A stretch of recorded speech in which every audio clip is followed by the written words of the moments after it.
Seja muito bem-vindo a mais uma aula do nosso curso de catecúmenos. É uma alegria ter você aqui novamente conosco, caminhando nesse tempo de estudo, reflexão e crescimento na fé cristã reformada. Na aula de hoje, nós vamos mergulhar em um dos temas mais essenciais e reverentes da teologia bíblica: quem é Deus? Vamos conhecer melhor a natureza de Deus, seus atributos perfeitos e também a doutrina da Trindade. Esse mistério glorioso revelado nas Escrituras, em que o único Deus verdadeiro subsiste em três pessoas distintas: o Pai, o Filho e o Espírito Santo. Essa é uma aula fundamental para compreendermos a base da nossa fé, adorarmos com entendimento e reconhecermos a grandeza do nosso Criador. Prepare a sua Bíblia, o seu caderno e o seu coração e vamos juntos conhecer mais profundamente o Deus que se revelou a nós com poder, graça e verdade. A Bíblia, no texto de Jeremias, capítulo 9, no versículo 23 e 24, diz assim: Assim diz o Senhor, não se glorie o sábio na sua sabedoria, nem o forte na sua força, nem o rico nas suas riquezas, mas o que se gloriar, glorie-se nisto, em me conhecer e saber que eu sou o Senhor, e faço misericórdia, juízo e justiça na terra, porque destas coisas me agrado, diz o Senhor. Amém. Ao estudarmos o ser de Deus e a Santíssima Trindade, a primeira coisa que nós nos encontramos ao olhar para essa bela Bíblia é a existência desse Deus, o Deus verdadeiro, a sua natureza, os seus atributos, também a Trindade. Eu quero que você entenda algo antes de adentrarmos a esse estudo, é que essas verdades devem mudar a maneira como você olha para a sua vida. Isso deve impactar diretamente a sua oração. Porque quando você conversa com alguém, você começa a falar com ela a partir de quem ela é, se ela é triste, se ela é alegre, se ela é disposta, se ela é indisposta. A maneira que você fala com ela vai depender do quanto você conhece dela e também de como ela é. E nesse estudo nós vamos aprender mais sobre Deus. E aí tudo que você puder apontar de tudo o que é atributo de Deus, de como Ele é, conheça mais, que aí você vai poder apelar a quem esse Deus é. Um Deus que é espírito livre, infinito, invisível, imutável, imensurável, incompreensível, onipotente, onisciente, santíssimo, livre, absoluto, autônomo, criador, um Deus que é amor, galardoador, fiel e justo, um Deus que abomina o pecado, um Deus que é zeloso, um Deus que tem vida em si mesmo, glorioso, bondoso, soberano, todo suficiente, autoexistente, proprietário de tudo o que existe, um Deus que tem um conhecimento infinito, infalível, independente. Os seus conselhos são eternos e perfeitos, onde toda criatura é chamada para adorá-lo. E tudo isso deve mudar a maneira como você então se volta ao Senhor.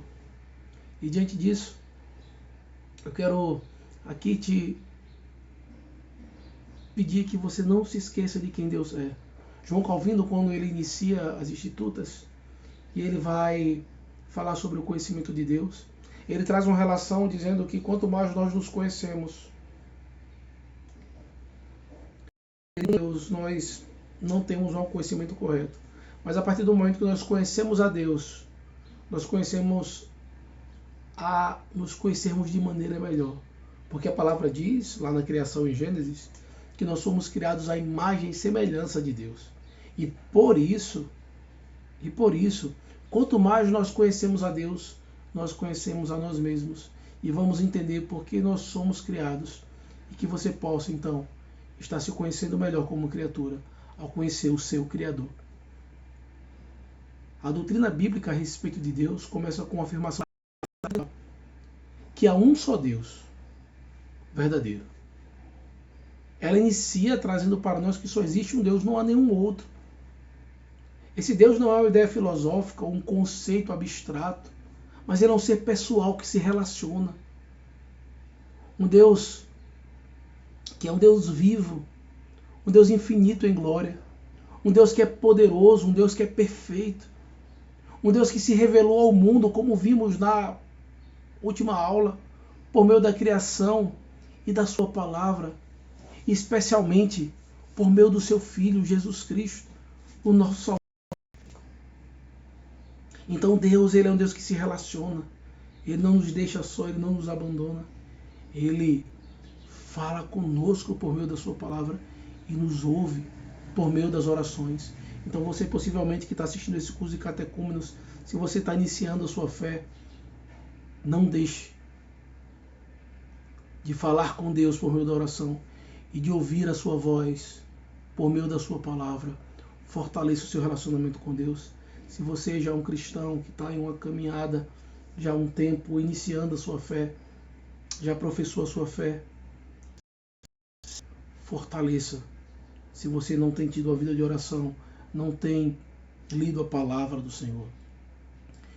Porque só existe um Deus. Esse Deus se relaciona com o seu povo. As Escrituras afirmam com clareza que somente o Senhor é Deus. Em Deuteronômio, capítulo 6, no versículo 4, nós lemos: Ouve Israel, o Senhor nosso Deus é o único Senhor. A fé cristã ela é monoteísta, ou seja, ela crê em um só Deus. Todos os demais deuses, representados por ídolos ou imagens, não passam de invenções humanas, sem vida nem poder. Eles não são criadores, eles são criaturas criadas por outros seres.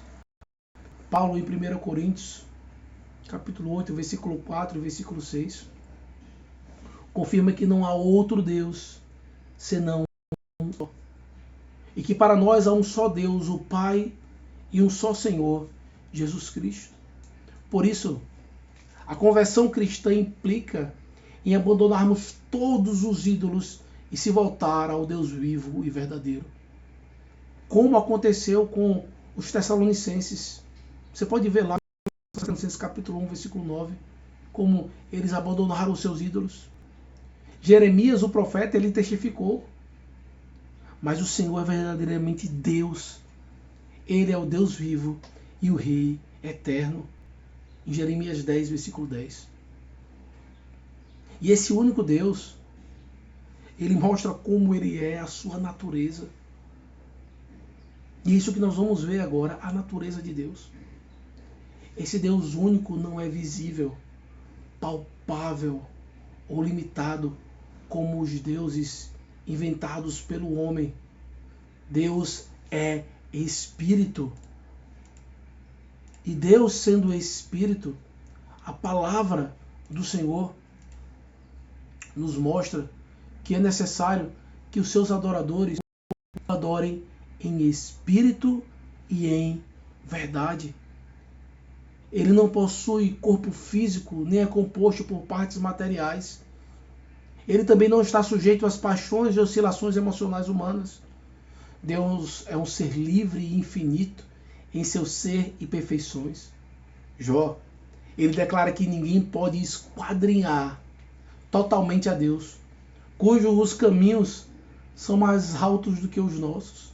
Você pode ver lá em Jó, capítulo 11, versículo 7 ao 9, em Jó 26, versículo 14. Ele é invisível. Em 1 Timóteo, capítulo 1, no versículo 17. Ele não pode ser representado por forma humana, animal ou qualquer figura criada. Abre em Deuteronômio capítulo 4, versículo 15 e 16. O Espírito não tem carne e ossos, demonstrando que Deus é essencialmente espiritual. Veja em Lucas capítulo 24, versículo 39. Além disso, Deus ele é imutável. Ele não muda. Ele não varia. Nem se altera com o tempo. Tiago capítulo 1, versículo 17. Ele é imensurável. Veja o que diz em 1 Reis, capítulo 8, versículo 27. Ele é eterno. Salmo 90, versículo 2. Ele é incompreensível. Salmo 145, versículo 3. Ele é onipotente. Gênesis 17, versículo 1. Ele é onisciente. Romanos 16, versículo 27. Ele é santíssimo. Isaías 6, versículo 3. Deus, ele é livre em tudo que faz. Salmo 115, versículo 3. Ele é absoluto em sua existência. Êxodo 3, versículo 14. Ele é autônomo em seus decretos. Efésios 1, versículo 11. E ele é criador de todas as coisas com um propósito específico. Provérbios 16, versículo 4. Antes de prosseguir, dê uma pausa. Leia cada texto. Todos esses atributos de Deus que estejam na sua mente, para que quando você orando ao Senhor, você se lembre, Deus é imutável, Ele não irá mudar. Ele é mensurável, Ele é eterno, Ele é incompreensível, Ele é onipotente. Ele sabe todas as coisas, Ele é livre para fazer tudo o que quer. Ele é absoluto em sua existência. Ele é autônomo, Ele criou todas as coisas com a finalidade. Para que quando você fechar os olhos e orar ao Senhor, você saiba com quem você está falando. E você saiba o poder que Ele tem. Leia esses textos, decore esses textos. Que a palavra de Deus esteja no teu coração, para que você fortaleça o seu relacionamento com Deus. E isso a palavra nos mostra que todas as coisas foram feitas para a glória desse Deus. E que você possa experimentar isso. E por isso Ele é digno de receber toda a honra, toda a glória e poder. Romanos 11, 36, Apocalipse 4, versículo 11. E Deus, Ele revela os seus atributos morais, o seu caráter por meio da sua lei. Quando você lê a lei, você está diante da revelação da santidade de Deus. A palavra do Senhor nos mostra que além dele ser perfeito em seu ser, Deus também é perfeito em suas ações. Em 1 João 4, versículo 8, fala que Ele é amor, sendo gracioso, longânimo e misericordioso com os pecadores. Veja em Êxodo 36, versículos 6 e 7. Ele é galardoador daqueles que o buscam. Hebreus 11, versículo 6. Ele é fiel e justo em todas as suas promessas. Neemias capítulo 9, versículo 32 e 33. Ao mesmo tempo, Deus abomina o pecado. Ele é zeloso e justo. Ele não deixa o culpado impune. A Bíblia nos mostra um Deus que é amor e que é justiça. Um Deus, então, que trata. Um Deus que se ira. Veja o Salmo 5, versículos 5 e 6. Naum, versículo 1. Capítulo 1, versículo 2 e 3. E Ele possui tudo dele mesmo. Ele é autossuficiente. Ele possui em si mesmo todas as perfeições absolutas. Ele tem vida em si mesmo. Veja o que diz João, capítulo 6, versículo 26. Glória. Atos 7, 2. Bondade. Salmo 19, versículo 68. Soberania.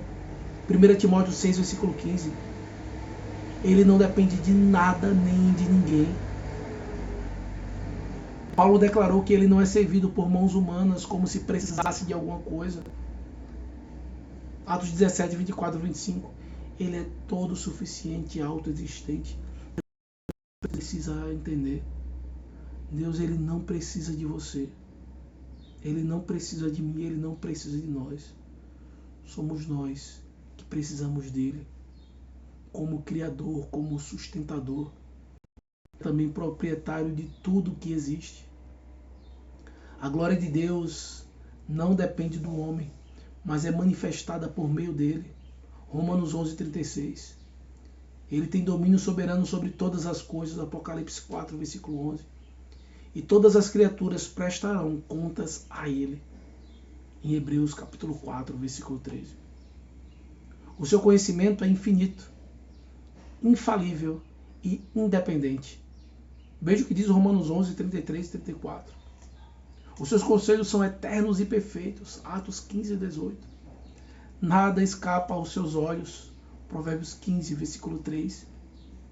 E ele é justo em todos os seus caminhos e benigno em todas as suas obras.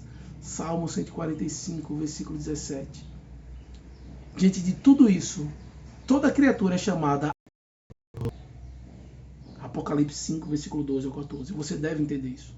Toda criatura, independente de quem quer que seja, é chamado a adorar a Deus. Por isso que o livro dos Salmos, um livro de cânticos inspirados, diz assim, ele encerra dizendo, todo ser que respira, louve ao Senhor. O fato de você ter vida, você deve louvar e adorar a esse Deus. E ao estudarmos e aprendermos sobre Deus, nós começamos a entender a Trindade. Um dos mistérios mais profundos e belos da fé cristã é a doutrina da Trindade. A Bíblia revela que, embora Deus seja um em essência, ele subsiste eternamente em três pessoas distintas: o Filho e o Espírito Santo. Cada uma dessas pessoas é verdadeiramente Deus. E todas compartilham da mesma substância: glória, poder e eternidade. No batismo de Jesus, nós vemos claramente as três pessoas em ação. O Filho sendo batizado, o Espírito descendo como um pombo e o Pai falando dos céus. Este é o meu Filho amado em quem me comprazo. A fórmula do batismo cristão dada por Jesus invoca o nome do Pai, do Filho e do Espírito Santo. Veja em Mateus capítulo 28, versículo 19. A bênção apostólica de Paulo também demonstra essa unidade trinitária em 2 Coríntios capítulo 13, versículo 13. As pessoas da Trindade são distintas, mas não separadas. O Pai não é gerado por ninguém. O Filho é eternamente gerado do Pai. João 1, versículo 14 e versículo 18. E o Espírito Santo procede do Pai. João 15, 26. E do Filho, em Gálatas 4, versículo 6. Essas distinções, elas são pessoais, não de essência. E cada pessoa de uma maneira harmoniosa na história da salvação. E por isso, ao compreender essa obra, como o Pai, o Filho e o Espírito Santo, esse Deus Trino, age como Ele nos salvou. Por isso, eu quero que você entenda. Conhecer a Deus, conforme Ele se revelou em Sua palavra, é o fundamento básico da vida cristã. A fé falta a majestade de Deus, a majestade de um Deus único, espiritual, infinito em perfeições, soberano em poder e glorioso em santidade. Ele é digno de ser amado, temido e adorado em espírito e em verdade. E embora seja incompreensível em sua plenitude, ele é plenamente acessível em Jesus Cristo, pela ação do Espírito Santo. A palavra do Senhor fala que ele se inclina. Sendo esse Deus grandioso, ele se inclina para nos ouvir. É um Deus que se compadece do seu povo. Por isso, adorar a Deus é o propósito supremo do homem. Adorar esse Deus é o propósito supremo da sua vida. Submeter-se à vontade desse Deus é o caminho da verdadeira vida. Servi-lo em reverência e em amor é o chamado eterno de todos que foram criados à sua imagem. E que Deus possa te abençoar e aplicar essas verdades no seu coração. Chegamos ao fim de mais uma aula do nosso curso de catecúmenos. Hoje nós refletimos sobre essa grandiosidade do nosso Deus. Um Deus único, eterno, invisível, imutável, infinito, em poder, sabedoria, santidade, justiça, bondade e verdade. E vimos que este Deus, embora seja um só, subsiste eternamente em três pessoas distintas: o Pai, o Filho e o Espírito Santo. Conhecer a Deus é o fundamento da fé cristã. E quanto mais aprendemos sobre quem Ele é, mais somos chamados a adorá-lo com reverência e confiar nele com segurança e a viver para a glória do seu nome. Que esse conhecimento não fique apenas na sua mente, mas transforme o seu coração e sua caminhada com Cristo. Se essa aula foi útil para você, eu te convido a curtir esse vídeo, se inscreva no canal, ative aí o sininho e compartilhe com outras pessoas que desejam crescer na fé reformada, que seja um instrumento que possa estar abençoando outras pessoas. Que o Senhor te abençoe e te guarde. Nos vemos na próxima aula, se Deus assim permitir.